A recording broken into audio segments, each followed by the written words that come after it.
everyone. Welcome back to Newsroom. I'm Chella Smith. This is your Middle East to U.S. entertainment news here on YouTube. I air on Fridays. I bring you the latest on reforms and economics of Iraq based on reports put out by the Middle East news media outlets. I do this weekly review and it's based off my interests. Thank you everyone for joining me. Last week we talked about April 5th visit, exchange rates, BRICS, oil and gas laws, reforms, budgets, and electricity. Let's take a look at this week's headlines. The Sudanese advisor to the Association of Private Banks in Iraq will discuss the sanctions on 28 banks in Washington. Sudanese Prime Minister Mohammed Shia al-Sudani will discuss U.S. sanctions on 28 banks during his visit to Washington as they fall within the financial and banking reform programs. Iraq has signed a memorandum of understanding with two international companies to cease the burning of natural gas. No more smelling like rotten eggs. The Iraqi oil ministry has signed a memorandum of understanding with Siemens Energy and Schlumberger to invest, process, and stop gas from burning in the oil field. The agreement is part of a ministry's plan to convert gas into productive energy for electric power plants and national network. The memorandum aims to implement the Ministry of Accelerated Plan and to support the electric power sector. Erdogan has admitted to losing the local elections to the opposition. The Turkish opposition has declared a big victory in municipal elections, retaining Istanbul and Ankara despite the ruling Justice and Development Party. The Republican People's Party, the CHP, has ranked first in major cities like Izmir and Bursa, while the ruling AKP is advancing in several cities. The opposition aims to change the Turkish political climate.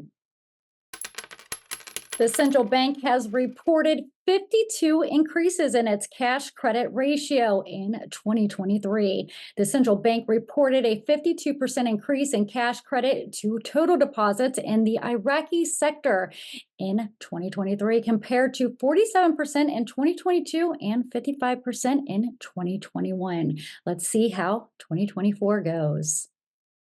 And the Minister of Finance and the World Bank currently are in discussions regarding the support for economic and financial reform program. The Iraqi Finance Minister Taif Sami met with the World Bank Regional Director Jane Christophe Carre to discuss support for economic and financial reform programs. They discussed priorities for development projects, bilateral coordination, and the bank's support for sustainable development in Iraq. Can they get these reforms done? That's the bigger question. The Prime Minister's advisor has confirmed the budget schedule will be resolved in the middle of this month. It's taken a long time. Prime Minister Mauser Mohammed Shaleh approved the tripartite federal general budget schedule in mid-April, ensuring the continuation, implementation of investment projects, and communication in the adoption of new projects.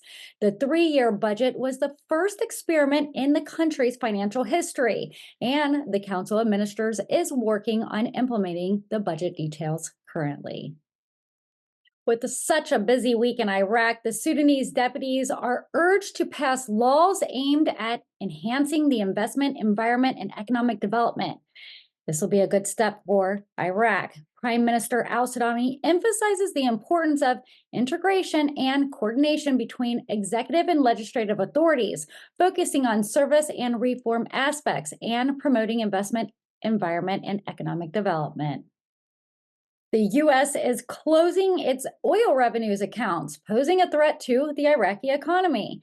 The U.S. has closed the Development Fund for Iraq, the DFI account, allowing Iraq to receive oil revenues in dollars and covering essential expenses. The move raises concern about Iraq's financial stability as experts warn that the protection provided by the DFI may no longer be guaranteed. The closure also reveals a contractual agreement between Iraq and the U.S. companies.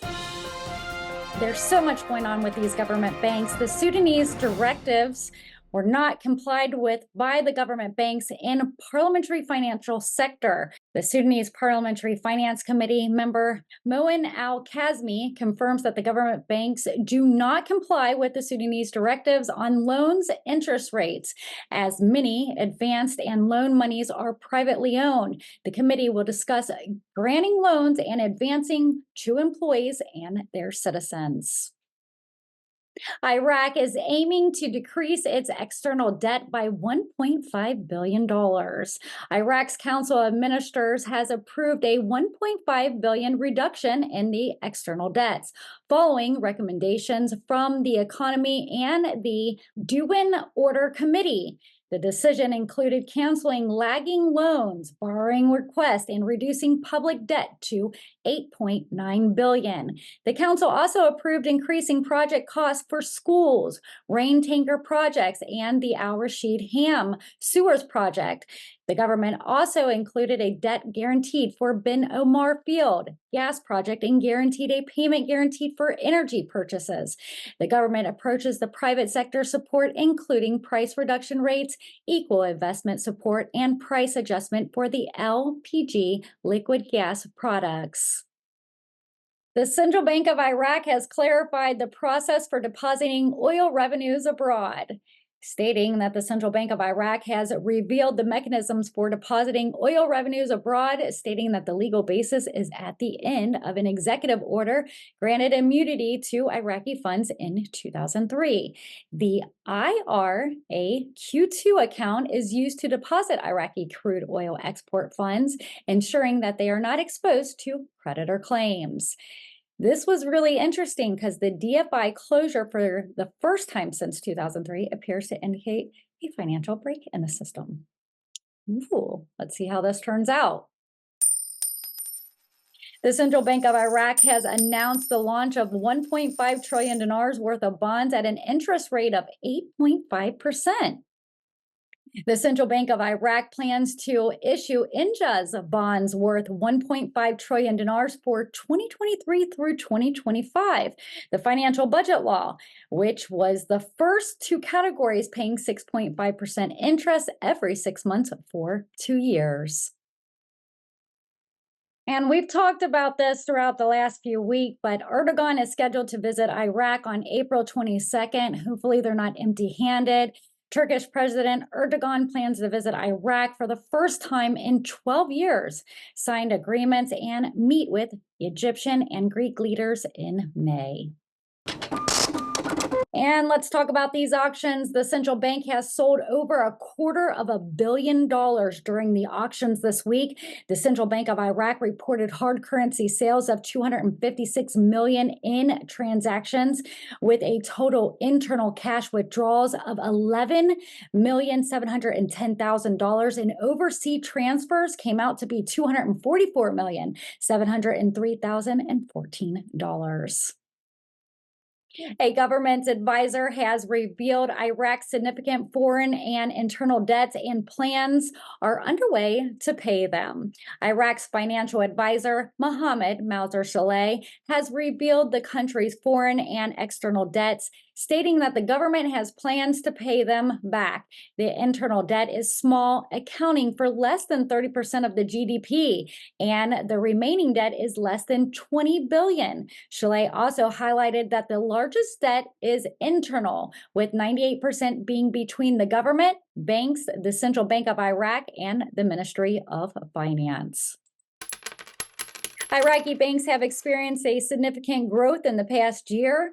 The Ruby Security U.S. Dollar Equity Index, the RSISX, the USD Index, saw a 8.4 decrease in the month and a 1% in the year. With Ramadan providing a respite from memorandums, key developments accelerate net profit and equity growth. Narendra Barzani is scheduled to visit Baghdad next Saturday to discuss agreement items and 3 files on research tables with the Sudanese, to discuss various files with Iraqi Prime Minister Mohammed Shia al-Sudani, including budget, salaries, oil, export, resumption of oil, and the relations between Erbil and Baghdad. Iraq has completed 90% of the first phase of port automation work. This is a big step for Iraq. The General Authority of Customs has completed 90% of the first phase of its project to animate border crossing, a 7-year agreement between the Minister of Finance and the United Nations Conference of Trade and Development. The system aims to facilitate trade and Iraq's entry into the World Trade Organization. And you've been watching Newsroom Weekly Review. I'm Chella Smith with your Middle East U.S. entertainment news on reforms and economics of Iraq. I bring you the latest Dinar news without having to keep up with all the different outlets. I'm here on YouTube every Friday, so don't forget to subscribe and turn those notification bells on. If you like my content, give me a thumbs up. If you really like my content, you can always seed a super chat or a super thanks in the comment section below. I've been planning, getting ready for spring and for Mother's Day weekend. I know that we got a bunch of starter plants going with a bunch of fruits and vegetables, zucchini, edamame, peppers. We've done all kinds of things this year. What are you growing? Are you going to be gardening this year? If so, I want to hear about all the things that you're planting in your garden. Drop those comments below.